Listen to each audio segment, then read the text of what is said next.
see if anybody wants to jump on.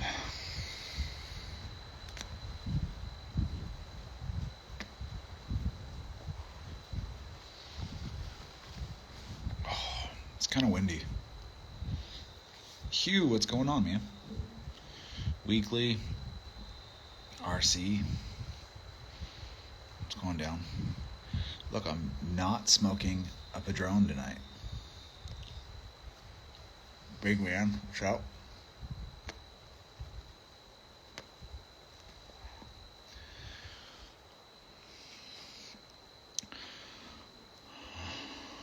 Not much, man. You guys hear me okay? Kind of breezy out.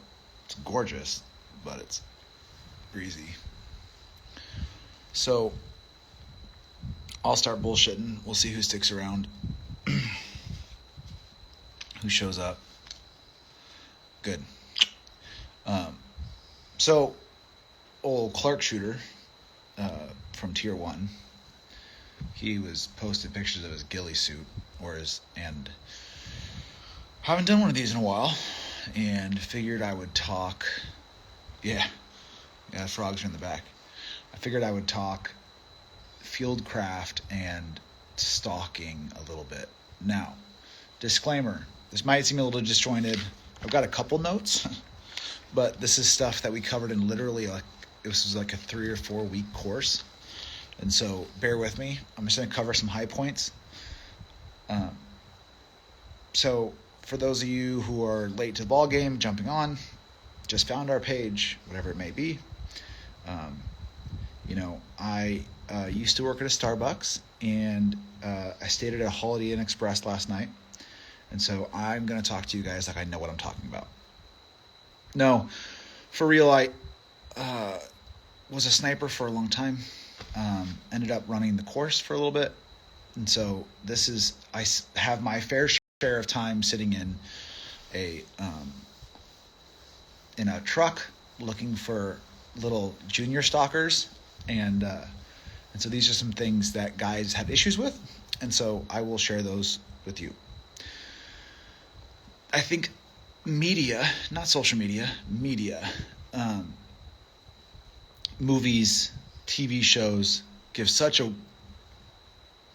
build this idea of what a fielded or a stalking or a rural stalking sniper looks like. Everybody knows what I'm talking about.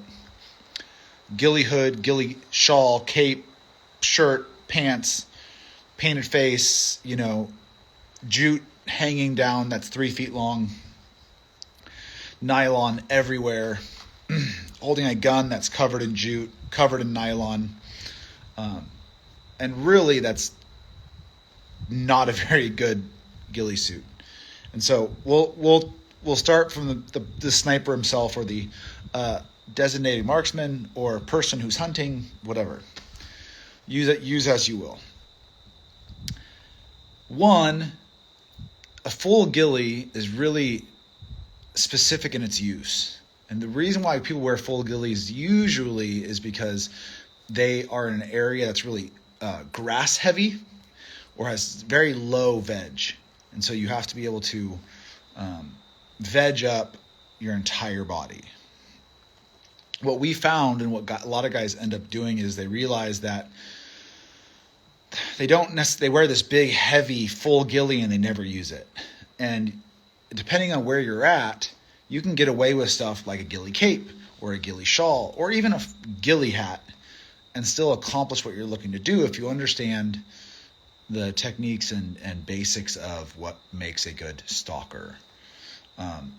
The big point of any of those things is not the fact that it's covered in jute or nylon or canvas, or it's something to connect natural veg into. So it's a net or a way to take tree branches or leaves or grass and put it on your body to break up your outline and make you blend in with what's there. You're not creating the bush. You're taking the bush and putting it on you. Because that is the best thing to hide in that natural environment. I'm telling you right now, through binos, through a spotting scope, Jake, I call Little Spoon, jute and canvas looks like jute and canvas. It doesn't look like leaves. It doesn't look like tree bark, and it sticks out, especially when sun hits it. What's really effective is when you're using the stuff that's around you on your body. The other thing people tend to do is they make themselves too dark. Dark is never going to be your friend. You always want to start light and make yourself darker. The big thing people do with like guns and stuff is they always want to make it, some fancy tricolor woodland pattern. Really, the reason why a lot of guys lock into like FDE and tans is because you can make that work in almost any environment. Tan exists whether you're in a jungle, a forest, and it's light, and shadow is going to break that up. Whereas if you have something that's really, really dark, or really dark OD green, forest green, those kind of things, they don't exist in all other environments. And so tan tends to be where you want to start. You want to start light and make yourself darker. And usually you want to make yourself darker, again, with natural veg, things that are there. Now, moving from the stalker themselves, or the stuff you put on your body, the big thing I think people tend to do is you need to look at what you're trying to accomplish, the distance you're trying to go, and what you're trying to get to. So if it's an animal, if it's a overwatch, if it's a house, if it's a watchtower, if it's a guy in a truck, whatever it is, where you're starting and where you're getting to. And if you can, beforehand, doing good map study. Because map study will give you the lay of the land. It'll give you those stadia lines. It'll give you the contour lines. And you can determine where you can find what we like to call dead space. And dead space is going to be your key. There's dead space and there's veg. And dead space is in terrain. Dead space is way better than dead space that is a tree, a bush, whatever. And realizing where you're starting from, and the best way to get as far as you can, hopefully, using something that you cannot see through. A mountain, a hill, a building, whatever. That's what you want to use first. So planning your stock. So planning it from eagle's eye view, it gives you at least a frame of reference, general lay of the land, how you're going to get from A to B. Now, the thing we used to tell everybody on the stock fields was find the tower as fast as possible. Because what happens is, what we mean by find the tower is find what you're going after. What's up, Bougie? So if you're going after a truck, if you're going after a building, if you're going after a person, if you're going after an animal, find that animal as fast as possible, because that gives you your frame of reference. And so if it's a building or something, at least if you know your starting location, you know where the building is, or know where the truck is, or estimated location, if you have a GPS grid, you can get the bearing to it. So at least you know you're facing in the right direction. Because what you need to be able to do is then try to see what's between you and there, you and the location. And so that can be buildings, terrain, bushes, all those things. Because now the real fun comes into planning your stock. And it's kind of like a dive plan. But the thing is like a dive plan, you're looking at contour lines, the bottom of the ocean, whatever. You really need to be on ground, because you can only tell so much from overhead. You really got to be on the ground to see, okay, hey, I got that hill over there. You might be limited by terrain. You might be limited by vegetation, a water feature, a beach, a road that you don't want to cross. Something might be your limiting left or right thing that is limiting your ability to use 360, and really you have to work with what you have. Now, if you have 360 environment, then you want to make those big drastic movements to change your orientation to that target earlier rather than later. And so that comes down to being as far away as you can, knowing where your end goal is, and deciding what way you want to attack, what direction you want to come in from. So there's, like I said, there's two different types of dead space you can use, which is usually terrain and vegetation. So terrain is what you want to use first. If I can put a mountain between me and the target, then I want to put a mountain there, because that'll allow me to walk straight up, and I'm not on my face like crawling across grass trying to get 6 inches closer. I can stand up and walk. If you don't have that, then you want to find vegetation. And there's multiple things you got to worry about with vegetation. One is the depth. One is how much it can be seen through. So like a tree, or a standing tree, if you're looking at the actual trunk, you can't see through a trunk of a tree. But if you're looking at like a bush, there's ways to look through a bush, and you can burn through a bush and see what's behind it. And so if you're standing straight up thinking this bush is obscuring you from the target, somebody on 10 power binos or a spotting scope or a rifle scope might be able to burn right through that bush and see you clear as day. Trust me, happens all the time. And the other mistake I see people make is if you don't have terrain and you're trying to use vegetation, is they fall prey to using the vegetation that is closest to them instead of farther from them. What I mean by that is, like, let's say you're holding up your thumb, right? If I hold my thumb up and I'm looking at a tree or a mountain, that what you have to realize is there's an angle, there's an arc coming off that your thumb that then makes you can't see beyond it, right? Or you hold your hand up, or a broomstick, whatever. Fuck it. If the farther I put that broomstick away from me, the less it obscures. If the closer I bring it to me, the more it obscures, right? If you put your hand right in front of your face, you can't see shit. But if you put your hand right out here, all of a sudden all this arc comes into view. And so think about that when you're stalking.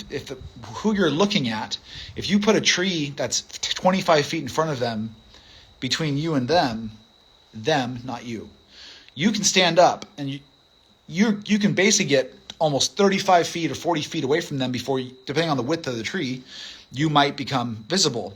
And so what a lot of young stalkers, young or new to this skillcraft, tend to do is they go, oh, I got this bush right here in front of me, I'm going to get behind that bush. Instead, some people might go, hey, well, there's a tree that I might have to skull crawl for right now in the beginning of the stalk for 25 or 30 feet, 40 yards. But if I put that tree between me and that tower, car, house, building, whatever, I can stand up and walk for 400 meters. But that guy who grabbed that bush that was right in his face and worked a tree line that ends in 100 yards might run out of vegetation, and all he's got is wide open field for 600 yards. And that guy's now crawling for 600 yards while you crawled for 440, and then you walked for 500. Does it make sense? So trying to not fall prey to the easy win early and looking for the late win, because that late win's going to get you way farther. And it really depends how close you're trying to get.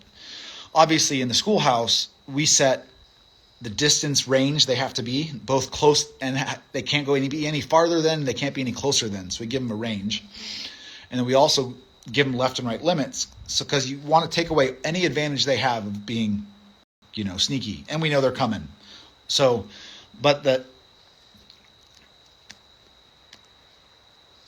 sorry, I'm talking too much. It's going to die. But those are the things you have to use.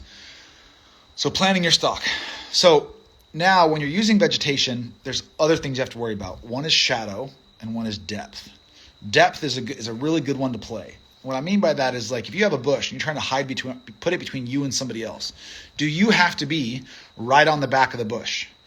Or can you be 40 feet behind the bush? As long as you can see around it, through it, on top of it, however you're using it, you can be back from it. And depth is a huge thing you can play with, especially if they can't necessarily see you, but they might have seen movement.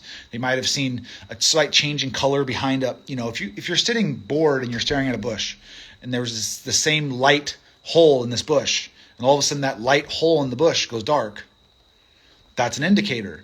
But it's that hole in the bush, you might have made it dark by being too close to it. Whereas if you back off, all of a sudden the sun's on you, but you've vegged up, and now it just slightly changed tints and it doesn't stand out as much. That's things to think about. The other thing is the human eye picks up lateral movement way more than it picks up horizontal movement. So let's say if you were standing in the middle of the field, walking straight towards something, and you were the same color as everything around you, and you were just walking slowly straight, that's a lot harder to see than if you turned sideways and just started walking, because that lateral movement draws the eye faster. And so the big mistake we see a lot of guys do is they get on a bush and they come out laterally instead of just like slowly raising up in front of it and coming back down. The lateral movement draws the eye huge. And so that's one of the things you really want to limit. That's why you want to make lateral corrections to your orientation to your end target earlier rather than later, because the farther you are away, the harder it is to see, and the closer you are, the more obvious it is. All right, so we talked about, big moves, dead space, planting your stock, natural veg. Yeah, jute. In every class, right, almost every other class, there was always those guys who just didn't get it. And if you understand dead space and you understand natural veg and you know how to stock, you can damn near stock naked if you have a boonie cover on and still accomplish what you're going to want to accomplish. I've seen it. I've seen guys stock in UDT shorts and boots, nothing else but a boonie cover, and complete the stock and not be seen by the tower. And I've seen guys head to toe, ghillied up, face painted, whatever, and they get hit 700 meters away walking broadside to the tower like a ghillie Chewbacca. So if you know what you're doing, you can accomplish a lot with a little. And if you don't know what you're doing, all the ghillie in the world and all the face paint in the world isn't going to save you. You're going to stick out like dog's balls. So less is more sometimes in a ghillie suit. And really, what you really want to focus on is having the ability. We used to cover our ghillie suits with rubber bands. Rubber bands are great. They're super elastic. We carried bags of them in our kit. So if you popped one and you really wanted, now you don't have anything else on your shoulders, you can tie one back on. You just girth hitch them to the ghillie suit or your hat or whatever. And then, like I said, the more jute and stuff was to tie stuff to. It wasn't necessarily, or to hide the webbing or the net that most ghillie suits are made out of. And so it kind of just fills the spots. But really, 90% of your camouflage should be natural veg. The other thing is natural veg needs to constantly change. So what I mean by that is, let's say you start in a grass field, but you're moving to a tree line. There's no grass in that tree line. If you're still covered in the grass that you had when you started, you're going to stick out like crazy, because you're no longer surrounded by anything that you have stuck into your kit. So if you move from, blackberry bushes to oak trees, or from, tall grass into a thick green thicket or something, you should be taking out all that grass, leaving it where it was, and then re-vegging up before moving back into a different type of terrain or vegetation. So your natural veg will be constantly changing. So that's another thing that hit a lot of guys. They get into this tree or this bush and they think they're invisible, but they still have this fucking bright yellow grass sticking out of the side of their ghillie hat or something they forgot to pull out, and that sticks out like a freaking flag. The other thing is, so kind of like lateral movement, if you take vegetation and if you have to look at leaves, right? And you ever took a look at a leaf and one side of it's really green and you flip it over and one side's white? That's another thing to worry about with vegetation. If you get into a bush and all the leaves are laying down like this, and you pulled a bunch off and you put it on your hat and it's all up like this and showing the white side or a different color, like if it's fall and it's all red and all of a sudden you're green, that's going to stick out. Typically vegetation doesn't grow, perfectly vertical. It usually grows at angles, especially bushes and stuff. And so if you take a bunch of veg, you stick it out behind you like fucking Pocahontas or an Indian headdress, and you have a bunch of shit like this, that sticks out, as opposed to putting it all like this, which is more natural, towards what you're trying to look at. And then what things you have to worry about is shine and straight lines. And what is straight lines? A tripod's a straight line. A shooting stick's a straight line. Straight lines don't exist. Your bipod is a straight line. And the perfect circles, like a scope lens, or a set of binoculars, or a spotting scope, or a camera lens. All of those do not exist in nature. One, they reflect, and so you can cover it up with net, or you take vegetation, you wrap it around the lens, you put it like this, and it creates shadow. Now it doesn't reflect, and also you have vegetation it's pointing towards target, makes it harder to see. But tripod legs. Tripod and bipod legs have given away more guys in their final shooting position than anything in the history of man. That and sweating off face paint. And then the sun shifts, like they're in the shadow, and then all of a sudden they're like this. And you get like this bright white face sticking through around a spotting scope or a rifle scope. Yeah, it's kind of obvious. That is too. Yeah. So, anyways, some things to think about. Guys are really getting into this stuff, and I think, God, basement, you're tagging all kinds of people. I love it. I love Fieldcraft. I would love to teach stalking classes to people. They're a ton of fun, and I love being in the tower. I really do. It's so much fun to bust people who think they're being ninjas. They're like, I'm invisible, and you're like, I can see your entire body. So, anyways, do you guys have any questions? I mean, old Clarky was putting up pictures of his ghillie hat covered in what most movie ghillie hats look like.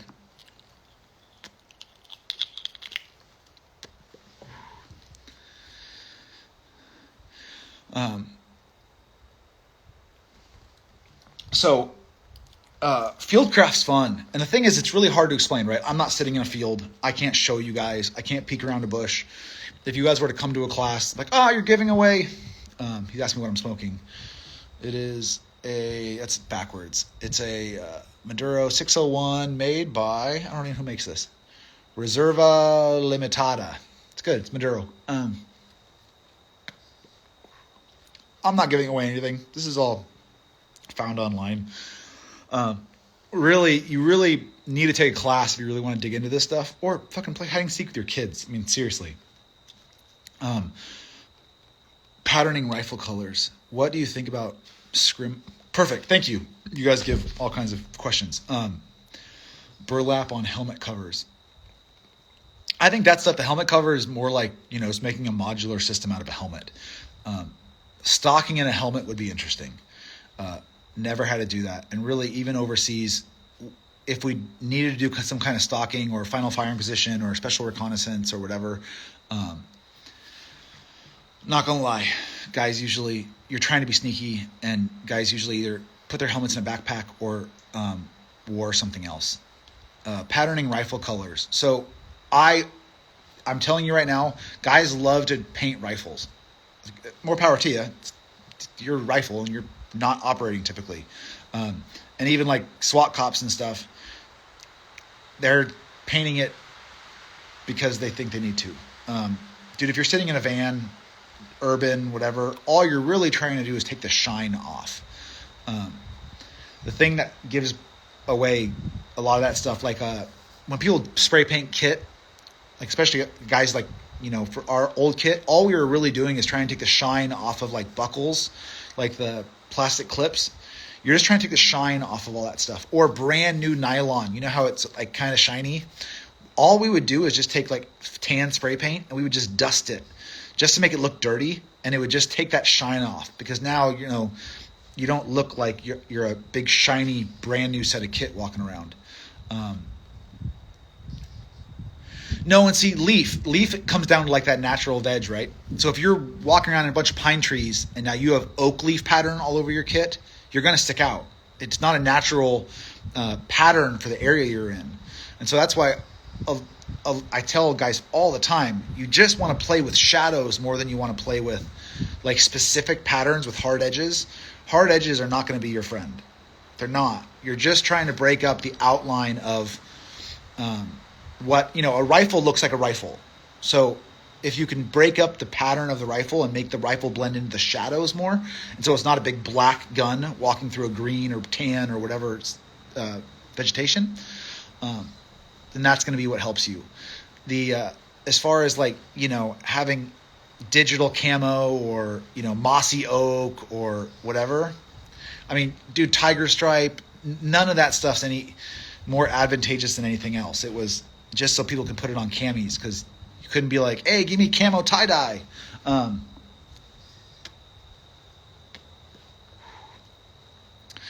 And, most of it's because the military needs to be uniform. And so they wanted everybody to have the same looking stuff because, uniformity and all that stuff. Let me see if I can go back and if I missed anything. Helmet covers. Dude, yeah, I mean, if you're stalking, man, I mean, you're not going to lie, you're probably not wearing a helmet. And if you are, I mean, it can do the same thing. As long as it has little hooks, dude, sling some fucking rubber bands through that thing. Because what you want to do is you want to break up that outline. A helmet looks like a helmet. A boonie cover looks like a boonie cover. You're just trying to make it look like our eyes, right? Okay, I digress. I'm kind of rambling. Our eyes are really good at outline recognition. What I mean by that is, like, we understand what a human shape looks like. We understand what a hand is. We understand what a ball cap, right? Most people in the U.S. know what a ball cap looks like, the shape of it, right? They know what this brim looks like. A helmet looks like a helmet, a rifle looks like a rifle. So what you want to do is if you're trying to blend in natural vegetation, none of those shapes exist. And so you want to make it so that you don't have a shape that somebody's eyes pick up as a shape. On those leafy tops, I'm a big Army forward observer, so we try to find ways to camo our OPs and stuff while staying in big Army uniform. Some of that stuff's not bad. I mean, it really depends. Like if you're working in the same area, like if you're in the Pacific Northwest and it's all really dark green, buying stuff if you're a hunter and you hunt the same zone every year, I mean, yeah, absolutely. Dude, veg out for your zone. Pick the colors that best work for where you like to hunt. But I'm more talking for generalities, right? We have to put people through a course where I have to teach people to do this as a skill set, and you're going to take it now, and you learned up here where I am in the Pacific Northwest, but you went back to Oklahoma. If I had you kit all your stuff out to do it here, it'd be useless over there. And so you have to understand the concepts and what you're doing to blend in, not what you need to do it with. Does that make sense? Or what it needs to look like. So understanding that you're breaking up a pattern, not, giving us you have to have fucking multicam on your gun. No, you don't. You have to have, no, what you're trying to do is break up patterns. That's what you're trying to do. Because people's brain on glass is going to be drawn to patterns and movement, and shade. Yeah, dude, fucking Fieldcraft's fun as shit. It's the best part of sniper school. And that's the thing is people like to go, oh, military snipers, they're the best shots. Dude, shooting is such a small portion of relatively to what a 12-week. I think our course is like 12 or 13 weeks now. When I went through, it was like 12. Such a small portion. The Fieldcraft aspect. And that's not even, I'm just talking rural stalking. Just because I don't want the, DOJ to come knocking on my door because I'm teaching people to stalk in an urban environment. Which, if you're law enforcement, come talk to me. We'll run a class. Urban stalking, setting up in cars, setting up in buildings, all of those things have a whole new set of issues you have to worry about to blend in to a urban environment and not stick out. Because again, net and shadows and shape all stick out just in different ways than it does in, a tree line or brush or blackberry bushes or cactus or rocks. If you're covered in grass and you're trying to blend into a rock face, think about it. Jute's not going to do you any fucking good. Maybe a spray painted tarp, with FDE flat paint that can make up and break into shapes, will blend in better at distance on a rocky hillside than, oh yeah, we did Kim's all the time. Observation drills, Kim's games, all that stuff. Keep in memory system. If you guys ever want to know what Kim's is, and it's just a way to assign, there's lots of ways to do it. It's just a way for your mind to memorize information, whether it's license plate numbers, how somebody looks, guy was driving a green car, license plate this, he was wearing a red hat. That's good stuff. Observation drills are cool. And that's kind of obs drills, which we then rolled into Kim's games a lot, was, finding objects in a big field. Like you'd hang a canteen from a tree and you'd put a pair of binos under a bush and you'd have to go, hey, there's 10 military items in this field, find them. And what that's training guys to do is it's training guys for pattern recognition, right? And there's scan techniques, there's linear and vertical and all this stuff of how you if I gave you an area to look at, hey, from that fence to that fence, no more than 200 yards, no closer than 50, find 10 items. How do you just like fucking randomly look? Or do you start at the top and then work like a typewriter, work up and down, like finding a word search, right? But you're not looking in a bunch of letters, you're looking in a bunch of vegetation or building or parking lot, whatever.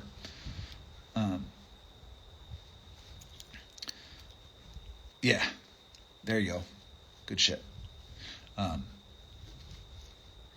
anyways,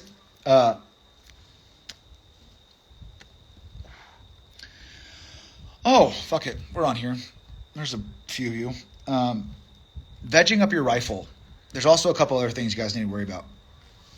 Bolt guns, not as much. Semi-autos, yes. And that is, when vegging up the rifle, a couple things to consider. One, don't put a bunch of vegetation around your trigger. I've seen that. Guys veg up their rifle, they get their hand in there, and all of a sudden there's a twig behind the trigger, and they can't fucking shoot their gun. Two, don't put shit in front of the ejection port. Because round bounces out, hits a branch, goes back in the ejection port, your gun's jammed. I've seen that happen too. Let me think.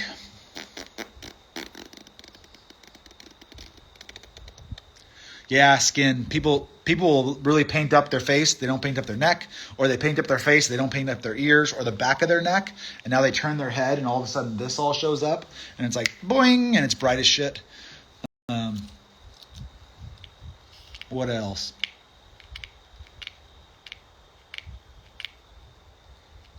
Yeah. But stalking, guys, it's fun. It's easy to do. You don't need rounds to do it.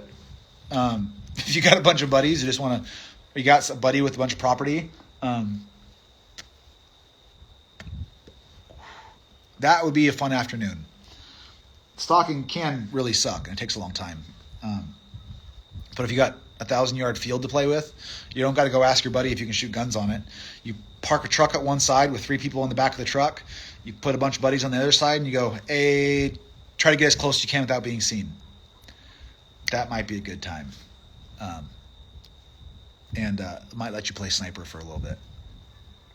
But anyways, guys, if you guys don't have any more questions, just some things to think about. I'll post this. But I don't think Clark actually jumped on, so I'll leave this up for him. And yeah, if you guys have any questions, hit us up in the DMs. If you guys like this stuff, I know it was a little broken and unreadable. Trying to cover a lot in, however long I've been on for 30 minutes or whatever. But thanks for tuning in. I'm Joe Dawson with Bruiser Industries. I'll catch you next time.